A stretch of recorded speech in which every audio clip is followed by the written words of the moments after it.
Hello students, welcome to Chaturvedi classes. आज हम लोग स्टार्ट करने जा रहे हैं हमारा क्लास 10 सीबीएसई का चैप्टर 6 सिमिलर ट्राइंगल्स। ये मोस्ट इम्पॉर्टेंट चैप्टर है क्योंकि बोर्ड में इससे हमको 15 मार्क्स का जो ज्योमेट्रिकल सेक्शन है उसमें ये चैप्टर हमारा आएगा।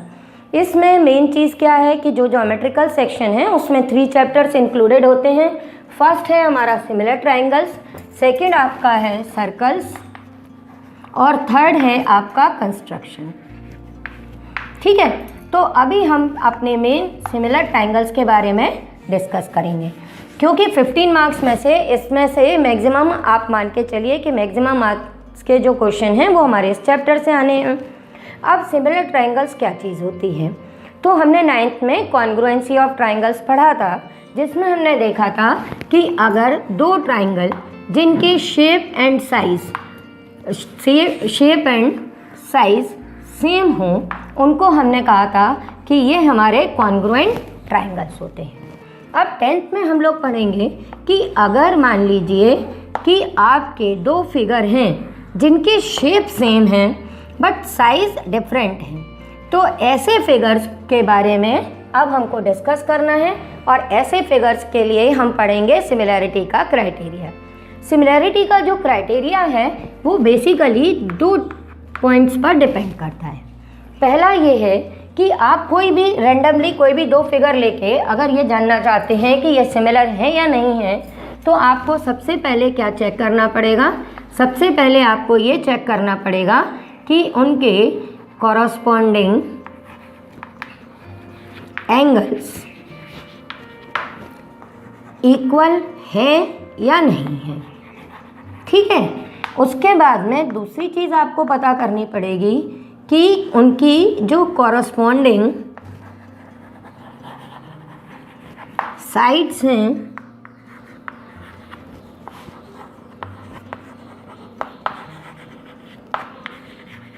उनका रेशो सेम है या नहीं है। कॉन्ग्रुएंसी में तो इक्वल करना पड़ता था, पर सिमिलैरिटी में इनको क्या करना पड़ता है, रेशो सेम करना पड़ता है। जैसे कॉन्ग्रुएंसी में अगर इस साइड की लेंथ 4 है तो हम कहते थे कि इसकी लेंथ भी 4 होनी चाहिए, पर यहाँ पर इनका रेशो इक्वल होना चाहिए। मीन्स ये 4 है और ये 2 है। ठीक है, अगर मैं यहाँ पर 5 लिख रही हूँ तो यहाँ पे 2.5 लेंगे। अगर यहाँ पे हमने 6 लिया है और इसको 3 लिया है तो यहाँ पे साइड्स इक्वल तो नहीं है, दोनों के शेप सेम है बट साइज़ डिफरेंट है। और साइज़ डिफरेंट के बाद में अगर हमने इनकी कॉरस्पॉन्डिंग साइड्स का रेशो फाइंड किया तो ये 2 आ रहा है।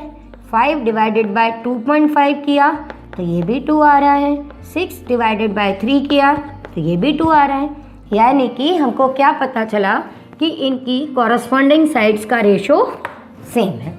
और एक चीज़ और जो हमने कहा था कि हम इनके एंगल्स के बारे में भी देखते हैं कि इनके जो एंगल्स हैं वो कॉरस्पॉन्डिंग एंगल्स इक्वल होने चाहिए। ओके, अब इस चीज़ को हम और डिटेल में आगे डिस्कस करेंगे। अच्छा, इसमें जो कॉरस्पॉन्डिंग साइड्स का रेशो होता है इसके लिए एक टर्म यूज़ होती है, वो है स्केल फैक्टर। अगर हमको कहीं पूछा जाता है, कहीं पे ये वर्ड यूज़ होता है कि स्केल फैक्टर क्या होता है, तो कोई भी दो फिगर की साइड्स का जो रेशो होता है उसको आप स्केल फैक्टर कहते हैं। और इसी का एक दूसरा नाम होता है, वो है अपना रिप्रेजेंटेटिव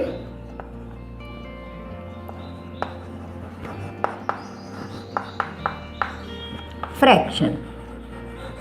ओके, ये दो इम्पॉर्टेंट अपने कहने चाहिए मैथमेटिकल टर्म्स हैं जिनका मेन अगर डिफाइन करने के लिए भी आता है तो इसका मतलब ये है कि जो साइड्स का रेशो होता है उनको हम ये कहते हैं। अब आती है ये चीज़ कि अगर कोई भी फिगर्स आ गए तो हम कैसे पहचानेंगे कि वो सिमिलर हैं या नहीं हैं, तो हम केवल उनके लिए इन 2 चीज़ों पर फोकस करेंगे। फॉर एग्ज़ाम्पल, मान लीजिए कि अगर मैंने एक ट्राइंगल बना दिया और एक स्क्वायर बना दिया, ठीक है, तो क्या ये सिमिलर फिगर्स हैं? ये सिमिलर फिगर्स नहीं हैं। क्यों? क्योंकि इनके साइज़ अपन कह सकते हैं सेम है या नहीं, ये हमें नहीं पता, पर इन दोनों के शेप कैसे हैं, शेप डिफरेंट हैं, तो ये सिमिलर फिगर्स नहीं हैं। अब अगर हम कह देते हैं कि कोई भी दो स्क्वायर लिए हमने, तो अगर स्क्वायर लिए हैं, ये एक स्क्वायर लिया और एक हमने ये स्क्वायर लिया, तो इसकी अगर साइड्स हमने ले ली ये 2 और ये 4, तो स्क्वायर है तो ऑल साइड्स तो इक्वल होंगी ही, तो इन दोनों की साइड्स का रेशियो सेम होगा, हर एक एंगल 90 डिग्री का होगा। तो इसलिए ये दोनों हमारे शेप कैसे हो जाएंगे, ये दोनों सिमिलर हो जाएंगे। और सिमिलैरिटी के लिए हम लोग ये वेव का सिंबल यूज़ करते हैं, जो हमने कॉन्ग्रुएंसी में भी यूज़ किया था। कॉन्ग्रुएंसी में ये इस सिंबल का मतलब आपको 9th में बताया गया होगा, ये शेप को रिप्रेजेंट करता है कि इन दोनों के शेप सेम हैं, और दूसरा ये साइज़ को रिप्रेजेंट करता है कि साइज़ इनके इक्वल है। ठीक है, यहाँ पे साइज़ से कोई मतलब नहीं है हमको, केवल उनके शेप से मतलब है। तो हमने केवल इस वेव का यूज़ किया है कि ये दोनों सिमिलर कहलाएंगे जब उनके एंगल्स इक्वल हों और कॉरस्पॉन्डिंग साइड्स का रेशो सेम हो। इसके अलावा कोई भी दो ट्राइंगल आपने लिए और उनके एंगल्स इक्वल हों, तो हम ऐसे ट्राइंगल्स को क्या कहते हैं, ऐसे ट्राइंगल्स को कहते हैं हम, ये ट्राइंगल्स जो होंगे जिनके एंगल्स इक्वल हैं, इनको हम कहते हैं इक्वी एंगुलर ट्राइंगल्स। इनकी हेल्प हम अपनी सिमिलैरिटी में करने वाले हैं, इसलिए इनके बारे में भी हम पढ़ लेते हैं। अच्छा, जब क्योंकि हमारा टॉपिक ही ट्राइंगल्स है, तो इसमें ये एक बेसिक कॉन्सेप्ट सबके पास होना चाहिए कि जब कभी इक्विलेटरल ट्राइंगल्स होंगे, तो वो जो आपके इक्विलेटरल ट्राइंगल्स हैं वो हमेशा ही सिमिलर होंगे, क्योंकि उनके कॉरस्पॉन्डिंग एंगल्स हमको मालूम है 60-60 सभी इक्वल होते हैं और उनकी साइड्स का रेशो भी सेम होता है। तो इससे अपने को क्या पता चला, इससे हमको ये पता चलता है कि दो कॉन्ग्रुएंट फिगर्स, ठीक है, दो कॉन्ग्रुएंट फिगर्स सिमिलर होते हैं हमेशा, पर इसका कन्वर्स जो है वो सही नहीं है।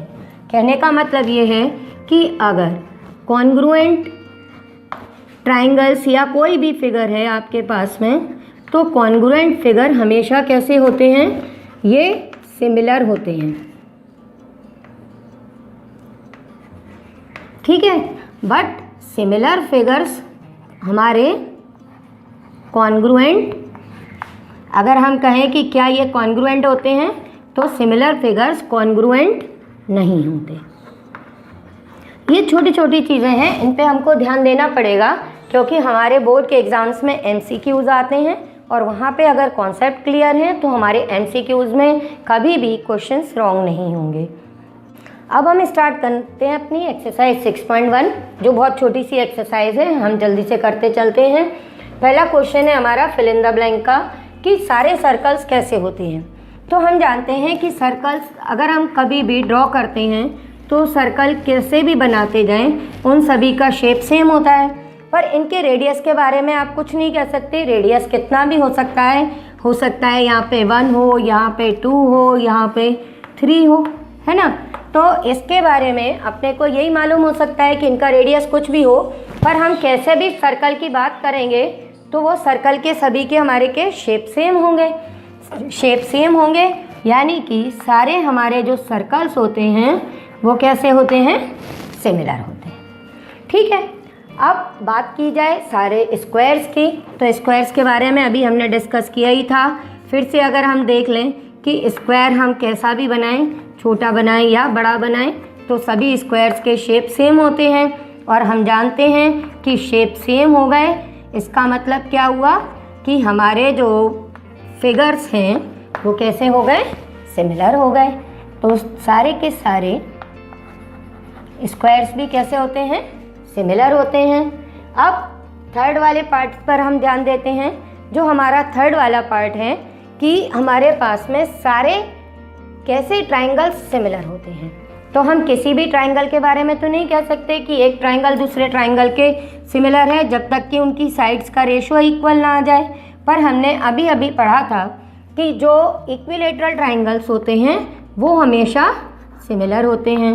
तो यहाँ पे आ जाएगा इक्विलेटरल ट्राइंगल्स। अच्छा, फोर्थ वाले पार्ट में बोला गया है कि two polygons of same number of sides are similar. Means जैसे इसमें नंबर ऑफ साइड्स अपने पास में 4 हैं, इसमें 3 हैं, तो ये बोला गया है दो पॉलीगॉन को आप कब सिमिलर बोलोगे, जब उनके कॉरस्पॉन्डिंग एंगल्स कैसे होने चाहिए। अभी मैंने तुम लोगों को बताया कि एंगल्स हमेशा इक्वल होनी चाहिए और उनकी कॉरस्पॉन्डिंग साइड्स का क्या होना चाहिए, ये अपनी इनका रेशो सेम होना चाहिए। तो are in the same ratio, ठीक है। ये भी लिख सकते हैं या इसको हम लिख सकते हैं कि ये जो साइड्स हैं ये कैसी होनी चाहिए, प्रोपोर्शनल,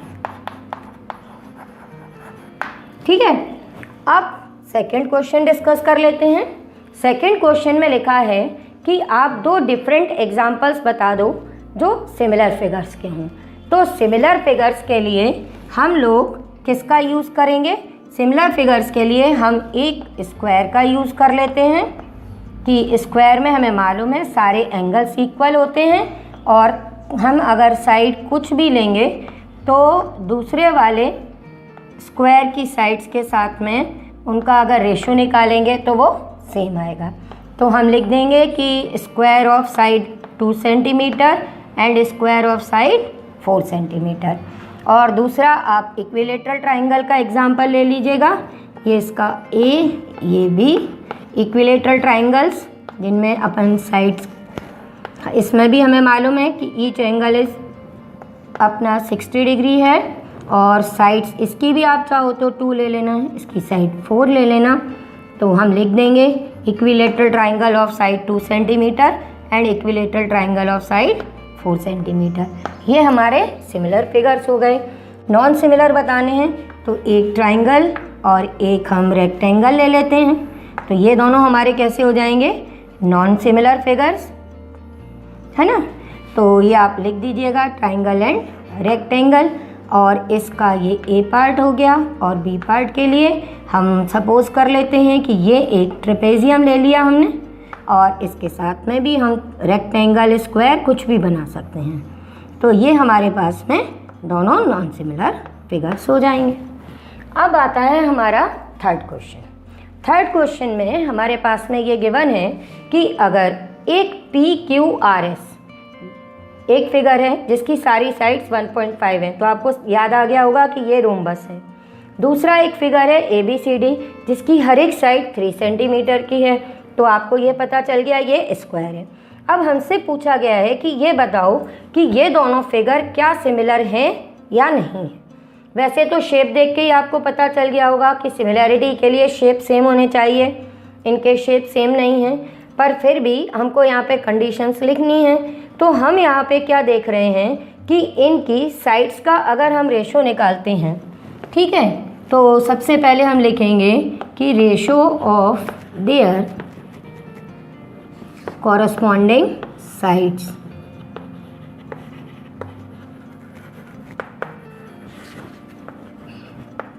ठीक है।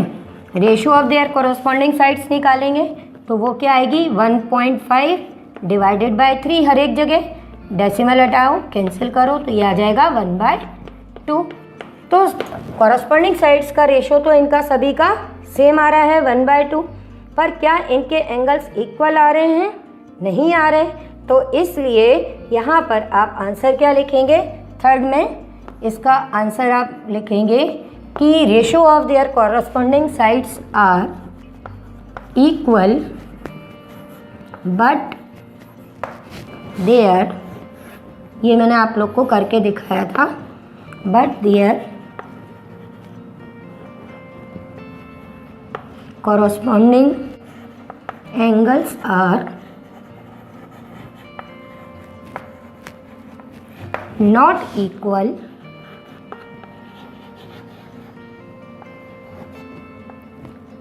so given figures are not similar।